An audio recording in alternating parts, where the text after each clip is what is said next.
Hi, my name is Jacob Sadavoy, And I'm Michelle Zuby. and here we have Liz Owen. Liz is going to tell us a little bit about PFLAG, one of the three not-for-profits that the royalties of the textbook is going to go to. Welcome, Liz. Thank you so much for being here. Please tell us a little bit about yourself and a little bit about PFLAG. Sure. Thank you so much for having me, and thank you for supporting PFLAG National. So, as you said, my name is Liz Owen. My pronouns are she, her, and I'm the Director of Communications for PFLAG National. PFLAG is the first and largest organization for the LGBTQ plus community, primarily focused on parents and families and allies of the community. We're a large national organization founded in 1973. We started with one small chapter of 20 people gathered in New York, and we now have over 400 chapters and nearly 250,000 members and supporters across the United States alone. That's amazing, amazing. So between 1973 and now, there's been massive growth. What do you see and envision for PFLAG for the future? Like, what do you hope to accomplish? Well, it's a well-timed question because we are 2023. We're looking ahead to our 50th anniversary, which is a very big deal for us. And, you know, our conversation started with parents. That's where this started. Our organization was founded by one supportive mother who took to the streets in support of her gay son in New York with a handmade sign. And she started in the streets with activism and advocacy. Looking for justice and equality for her child, but she was onto something. You know, she just instinctively knew that LGBTQ plus people needed affirmation from their families, needed love and support from their families, and the difference that that would make in their lives. And we now have data that shows that family affirmation absolutely, without question, changes the negative outcomes that we have potential for with LGBTQ people when they're not supported by their families. It cuts those negative outcomes by significant numbers. So PFLAG's formula of family love is data proven. Where we've expanded that conversation is from parents and family members to allies, people who don't necessarily have a family member that they know of who is LGBTQ plus. I think it's more that they might not know that they do, not that they don't have one. Mm-hmm. And how do we bring allies to this conversation and show them that inclusion is important, that by including people, you know, including queer people in conversations in the workplace, in housing, in schools, makes their lives better, enriches their lives, makes inclusion for them stronger. And that is where we see the growth and the change. I love that at the core, you know, the values of the organization, it's compassion, it's acceptance, it's understanding, inclusion. It's such a model, I think, for people in general, to just, you know, be open, to listen, to have those conversations. And I love the word ally, you know, because I think we all need an ally, right?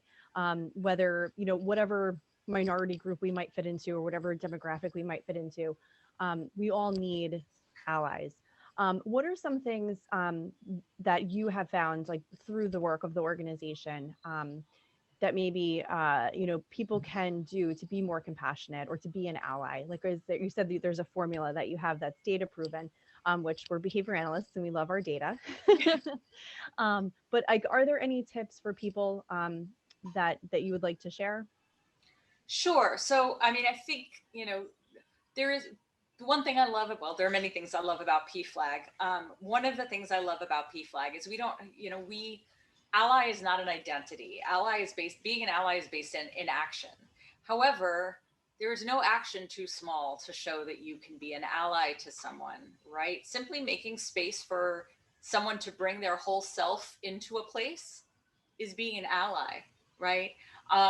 Making, you know, in the workplace, for example, you know, making space for someone to put a picture of themselves and their spouse on their desk is showing up and being an ally, asking how was your weekend with your, if it's, not assuming that everyone in the room is straight or cisgender is being an ally.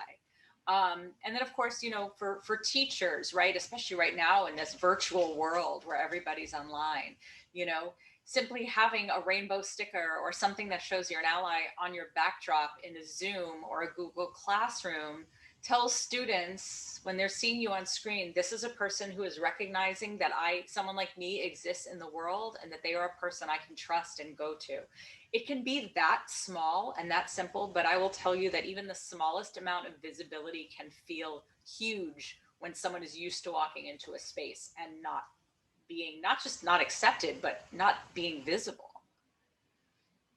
I love that. Like you said, they're just measures sometimes. And I think one of the things that has come up in a lot of these conversations is, we have this mindset sometimes, like it's go big or go home, right? Like I have to be this force behind this big movement. And I love that it could just be having a sticker, or just asking somebody how their weekend was, or, hey, how's so-and-so, how's your partner, or whatever it might be. It's like these really just small acts of kindness, almost, if you will. And I think that's helpful, because I think people kind of get lost in wanting to do these grand gestures sometimes. And I love that it's like just a, hey, how's it going? And there are super allies who get there. We really talk about allyship as a spectrum and a journey. And you start small and you continue. And we have something that we call the ally spectrum. And it really shows like, okay, you start small and then you can continue to grow, but not everybody starts at, a pride march with a sign. And it's not realistic to expect that that's where everyone's going to start, but can everyone get there eventually? We think so.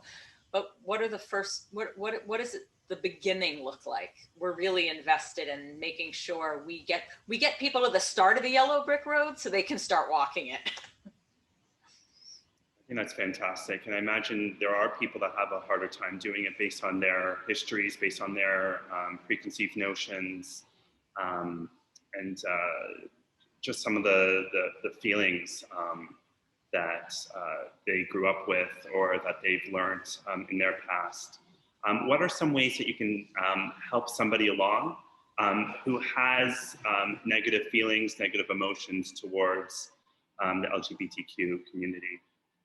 Such a great question. And I think it really depends on where did it start? Did it start with a family that just wasn't accepting, so jokes were being made around the house and they, that's where they learned it. A lot of people, it starts in faith communities, where they're part of a faith tradition that is not typically affirming.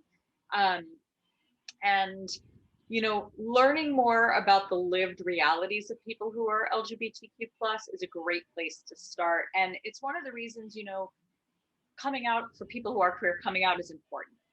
But, at PFLAG, we really talk about only come out if you're safe to do it. Not everybody is, and we recognize that. We celebrate you if you can, we celebrate you if you can't. But for people who can, being visible helps people who aren't there yet get it. So when they see the fireman has come out, when they see their local grocer has come out, when they see people in their communities, people that they have grown up with, who they don't, people in their faith communities who come out, it tells them that people they know, people they already know, people they already trust, people they already respect, people living among them are LGBTQ plus, and it's maybe they just didn't realize it. And it starts to combat these preconceived notions or what they learned. And meeting fear with facts helps combat some of those preconceived notions.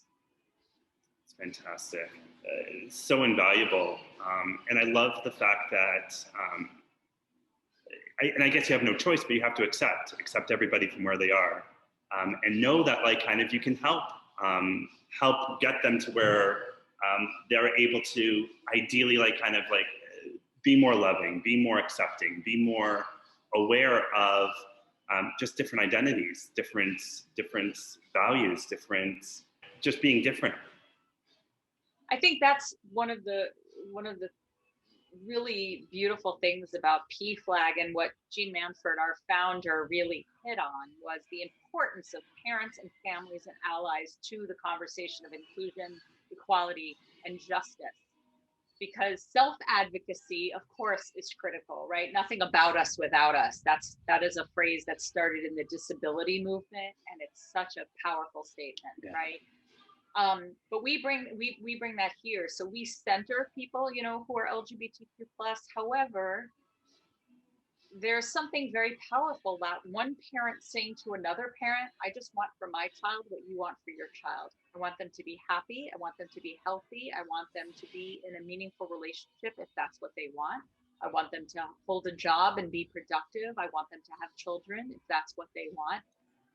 You know, the things we all want for our kids look the same, regardless or inclusive of their sexual orientation, their gender identity, their gender expression. And a parent-to-parent conversation, they hear it more because they see the parent in that other person, and they understand it. And we do a lot of our advocacy, you know, with legislation that way. I'm reminded of a story when we were advocating for the Employment Non-Discrimination Act a number of years ago, prior to working for the Equality Act, which is what we're working for now, and prior to the recent Bostock decision, which certainly helped on this front. But we had two moms who went to visit Senator Orrin Hatch, who was very well known to not be supportive of the Employment Non-Discrimination Act. But they went to him for two reasons. First, they made the business case. They were global human resources executives. So they were able to make the case of why employment non-discrimination was smart business case, right? Smart business. If you have a wonderful employee, you want to be able to send them to the places where they can make the most difference in a company. If there aren't protections for them because that person is gay, the company can't send them to that place, right? So smart business case. But then they made the case as mothers. We both have LGBTQ kids and we love them and we just want them to be safe and be able to work and live anywhere in this beautiful country that they call home without facing discrimination. That conversation with those two mothers got him to vote yes. Wow. It's amazing. It's funny how when you drill it down to values, right? And people can identify with, like you said, we want the same things. We want our children to be healthy and safe and productive members of society, and whatever their wishes for their children are. But that's where you really can connect with people, I think, is on that values level, and it normalizes things, right? It's like I see you in me, you know, kind of a situation. Empathy. Empathy, yes, 100%. That's a beautiful story. I mean, with obviously a wonderful outcome. And I'm sure it's not always that simple, you know. I'm sure, and that wasn't simple. We wish we wish it was, you know. And there's a lot of, you know, there's often disagreement, even in the LGBTQ community, about people who come to being allies. So I think of Senator Rob Portman when marriage equality was happening, and Republican, you know, we're a nonpartisan organization. So he is a Republican. That's his party. Not saying that in any disparaging way. He's a Republican. He was not supportive of marriage equality. And then his son came out and he changed his mind because he loves his son. And a lot of people are like, well, sure, now you care. And PFLAG our response was, sure, now you care. So now that you support him getting married, can we count on your support for him wanting to get and keep a job to support his family when he can get married? So will you support non-discrimination in the workplace? Like we don't think empathy is something that should be devalued. You don't cancel someone when they find empathy, you build on it. That's so beautiful. That's fantastic. It's not that you hold it against them. It's you embrace the fact that they've joined your community. And your community is of such value, and we need everybody to be involved in your community. Absolutely, and thank you again for your support. And I had the opportunity to read through your book, and I'm going to need to sit and read it in bite-sized chunks. There's so much there, and there's actually our learning inclusion director. I think she's also going to want to read it, so I need to share it with her as well. So we have a number of programs nationally. So our North Star is our PFLAG chapter network. As mentioned, we have 400 chapters across the country, chapters in every state. and in Puerto Rico and in DC. We have a ton of publications that we make available to them. We have a program called PFLAG Connects, which we developed in 1 week, starting the week after lockdown happened in March and April, that brought all of our chapters online because their support group meetings used to meet in person. So we created a program so they could move all of their support meetings online. So donations will go to support that program.